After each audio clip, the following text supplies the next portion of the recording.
Hey, what is going on, everybody? Boilon here, and in today's video, you might have noticed by the titling that things are going to be changing a little bit with me and Marvel Strike Force in terms of the amount of time that I put into this game and what I'm doing with it. Now, some of you may or may not know that I do run a baby account, or I have been running a baby account titled Boilon Baby. You can see above here a little bit here, and I made it to about halfway through level 75. But I'm finding that more and more I'm just not enjoying doing that part of things. And you might have noticed from my video this past week when I talked about the fatigue of, the road to apocalypse and things like that, that I need to really cut back on some of the things that I do. And I think the first step to maybe recouping some screen time, but also maybe revitalizing my passion for the game would just be not to be signing into 2 different accounts every single day. Now, I don't do as much on this account as I do on my main account, but nonetheless, the stress of having to log in on 2 different accounts, making sure that you're, going on the web store and your web milestones and all that stuff every single day to not miss things can be quite a bit, even for me. And so that's what I'll be starting with is taking a step back from this account, which means I'll be putting this on pause. Now, I do want to kind of give a little send-off to this account, though, because it has been quite useful in kind of, figuring out what people do at the early and mid game. Actually, I don't even know if I call this the mid game, frankly, but at least in the early game, and how I've managed to go through the levels in the last 5.5 months. It's been almost 6 months since I started this account at the end of June. So that's what we're going to be covering in today's video.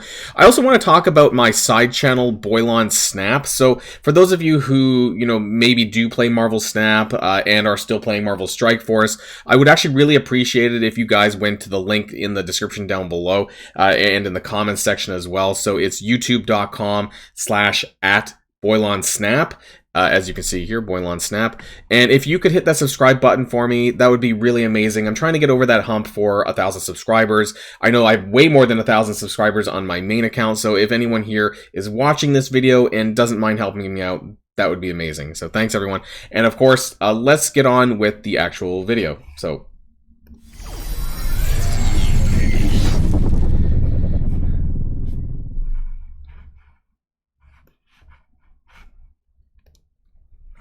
okay, and very first, before we get on with the rest of it, I know my intro transition was a bit poor there. I lost train of thought, and I want to give a little shout out to the alliance that has kind of kept this account running, and that is the Stormborn. They are down a couple of members, and one more since I am leaving.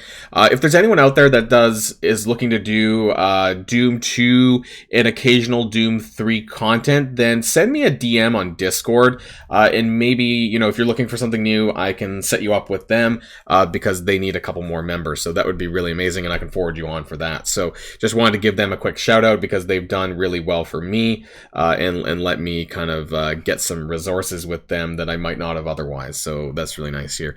Now, what have I accomplished other than a huge ass hoard of gold on this account? I have like 60 million gold, and some people are probably wondering like how I even have that much gold, and part of it is because my level cap, right, of level 75, I'm kind of capped at how much I can spend on one character, because I can't go past that, and the leveling gets quite slow after about 65, maybe 70. You're not leveling as frequently as you used to, so that way I'm not spending the gold as much because I'm very particular on the types of characters that I'm building in this account. What have I done more broadly? I've tried to engage a little bit with Cosmic Crucible. I haven't been on here in a while, actually, so there we go. Trial 3 victory, so I did 3 out of 3 wins, and that's great. And I don't know what gold 1. So I've managed to get to gold 1 from bronze from the start. So that's something. My opinions of Cosmic Crucible, though, in the early stage is that you're gonna run into a lot of people who just don't care about Crucible, which means that people at the higher end who have kind of dropped down, and so sometimes you can't really do much about that. Now, it's possible that they don't even care about Crucible at all, but if they have a really, really big defense, then you'll struggle to even, take out one team or one room, so that's a bit of a challenge as well. So Cosmic Crucible is a bit hit or miss when it comes to lower level players, but obviously, and I said this in one of my previous videos, I wouldn't personally buy any purple or orange gear out of the Crucible store. And that's because that, you know, I think that with the character shards coming into this as well, that you might want to save up your credits for that. I don't think the value for the orange and purple gear is very good, and I hope that they restructure this, that maybe that they'll reduce the amount by half, because that would go a long way in helping newer players. And even, you know, if they did cut it in half, I would consider then, you know, buying some of these things out of the Crucible store. But as it sits right now, I just don't think the value is there personally. In terms of Alliance War, well, like I said, I believe we're in the Platinum Alliance War range. I don't engage too much in Alliance War on this account because, you know, I am quite lower. My TCP is quite lower than they are, and so I usually cannot take out a lot of teams unless they're shield teams, which they've kindly notified me about. And so hopefully that they can find some better members than myself to help contribute to that. So where did I get to? I actually just capped 3 million TCP on this Boilon baby account. As you can see by my border, I've also cleared Dark Dimension 2. I did get a little bit of a start into Dark Dimension 3 with the characters that I have at gear tier 14, but I haven't made a significant amount of progress. I'm not going to really bother at this point. What characters do I have, though? I have 8 characters at gear tier 14. We'll go to the roster page and we'll take a look at what I have, though. But I'm primarily using these characters. I do have Rogue, Gambit, and Shang-Chi also at gear tier 14. But this was more that if you have Spider Weaver kicks the crap out of Dark Dimension 3 wherever you're able to use her. And of course, Morgan Le Fay as well. She is global, and so is Spider Weaver, frankly. So both of them together in Dark Dimension 3 is just super, super easy. And so that hasn't been a problem for me. And I think that the difficulty for Dark Dimension 3 used to be considered to be really, really hard. And that's because they hit really hard compared to some of the characters that you would have. But nowadays, I think it's toned down the difficulty, which is good. And Dark Dimension 4 and 5, in my opinion, are not... They don't hit as hard the same way that Dark Dimension 3 did at level 75 when I ran it. Now, in terms of the other stuff, I want to talk about campaigns, because I did not even bother to go into Doom War, and I don't personally recommend it. Flat out, I don't think there's a lot of value into Doom War. If you're at this stage, if you're at like level 85 plus and you just like want to go back and clear it, that's fine. But I don't think that there's a lot of value anymore into Doom War. Now, the one thing that people will say is that in Doom War 2.6, I believe it's 2.6, that's where you get the Cap-Sam node. But honestly, you know, like, I have a decent amount of shards on Cap-Sam without having to directly farm him. And I don't think that Omega Red has the same value for players around my level that it did in the past. And I don't think that you need to go out of your way. If you're someone who's under level 80, I honestly don't think that you need to go out of your way to unlock Omega Red anymore, because with Archangel's event on the horizon, there's plenty of villain characters now and plenty of legendary characters that you'll have to choose from by the time that you get to the Dark Dimension 4 legendary lane, which is a lot of the reasons why people suggest getting Omega Red, or have in the past, because of his role as a villain character, but also a legendary. You do need a 5th character in Dark Dimension 5 legendary, but that's pretty far down for a lot of players. So by that point, you'll have the 4 Horsemen legendaries, and then you can add in either Shuri, you can add Iron Man if you want, Magneto. You know, there's other options now that of characters that have been reworked that are valid there. So do keep that in mind as well. You'll probably not want to do... Well, you could do, I don't know, it's up to you, right? I mean, so when you get there, there's other choices. So Omega Red is not the same value as it used to be in the past, and that's my point. Also, the new Heroes and Villains hard mode campaigns are amazing. They're flat out amazing because of the characters that you can get from there, but also the gold, the gear, the training modules is higher than Doom War Chapter 4. And it's great, you know, if you want to early farm teal gear, this unlocks at level 75, so I can't stress how good that these campaign nodes really are. They're very great. Of course, Wong is in here, and in the villains, you do have Cersei as well. And we're going to be getting more of these campaign nodes throughout the patch 6.6 as well. I don't have the details as of recording this video, but nonetheless, it'll probably be pretty good. And yeah, there's some really great stuff in here. So that's why I think that you should probably skip Doom War if you haven't already. There's a lot of traits in Doom War that are not very good, that you don't really feel good about raising those characters. And you can kind of bypass that a little bit by just skipping over to the hard mode campaigns and farming the things that you need there. Now, you're not going to get some of the minis that do exist in Doom War, so it's a trade-off, but I think that, well, if anyone bought that the gear tier 14 and 15 armory orb offer, then you're set, and you have absolutely no reason to actually have to farm Doom War. So there's that too. let's go into my roster. Actually, let's go into Arena really quick, and then we'll go into my roster and we'll check that out. So I haven't been super keeping up with my Arena. I am in the top 50 kind of range. And the main reason for that is because everyone else is just higher level than me. And so all my characters here, with the exception of Emma Frost, is gear tier 14 or higher. And here sometimes, like, when you get under 50, you start seeing like 500, 600k characters or team powers with gear tier 15. And so there's only so much I can do because they're just higher level than me and their stats are higher than me. And I don't have Icarus unlocked, which is a real shame. So as far as, you know, what I can do in Arena, I kind of like got to the end of my rope, unfortunately, there. Now, my roster, though, we'll take a quick look at this. I have a bunch of characters that I just can't be bothered to click the buttons on for the recruit, frankly. If anyone's going to ask why that is, I'm lazy, okay? And apparently I did pick up some star levels or red stars for some of these characters, which don't really matter too much anymore since I'm going to be putting this account on the shelf. But you can see some of the characters that I did invest into. So all of my characters that are level 75 or maxed out, pretty much maxed out for what I can do, are the characters that I invested in heavily. So I have a lot of characters on the heart list, but Spider-Man 2099, Rogue, Cersei is not 14 yet, Hela and Zombie Iron Man. I feel that they're a very strong duo for new players, especially on the villains front, because on some of the Scourges, I believe it's Pestilence and War, I think, have a villain's lane, and so Hela and Zombie Iron Man represent two really strong villain characters that you can use for that, because in the early game, there just really isn't a lot of good villain characters that are accessible. Now, Zombie Iron Man isn't accessible anymore, but if you did manage to unlock him, then I would still recommend this duo. It's a very strong duo to use for any villain occasion.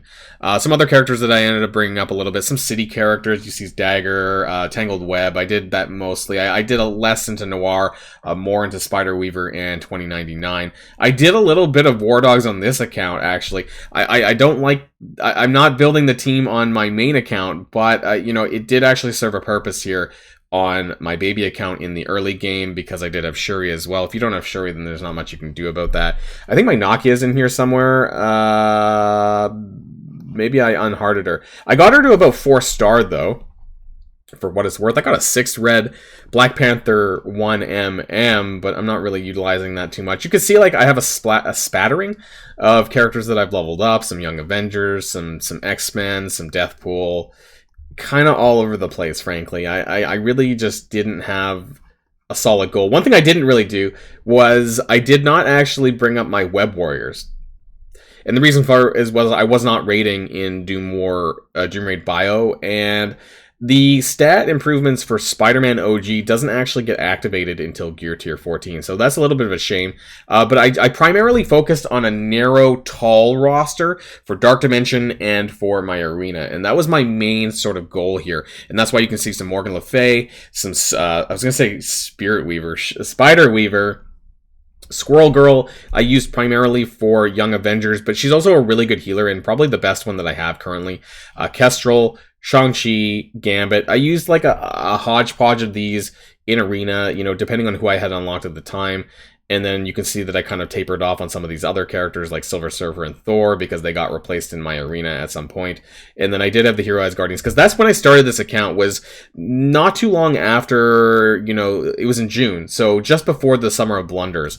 And that's why I have almost a 5-star Mighty Thor, because I was given a 4-star Mighty Thor for free when I started this account, basically, which was great. And I used them a lot, the Asgardians, the Hero Asgardians, in my early Arena.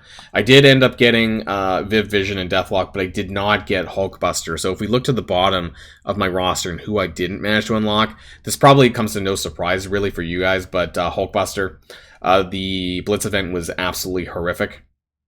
And Blitz events are not fun for new accounts because you can only rotate so many teams to do Blitz wins, and it's very challenging. So I got 83 out of 100. Haven't picked up any shards from him, and Orbs have been really unlucky. And Icarus, equally unlucky, 80 out of 100. I still don't have them unlocked, and so unfortunately we're going to be pausing this account with some of these characters not unlocked. And Red Hulk, I didn't manage to on the first pass of the War Scourge either. So that's as far as I got. And then some of these other characters I just was not playing during that time. You know, my account was... The events had already gone past, so Spider-Woman and all that. didn't do much with Dark Beast, and so you can see how my progress is here. So what have I learned about this whole thing?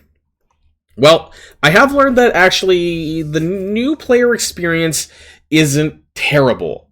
It's not terrible, but there are some things that I wish that they would work on, and part of that is restructuring the economy a little bit, restructuring the sort of the costs. They've done it before, but I feel it doesn't go enough.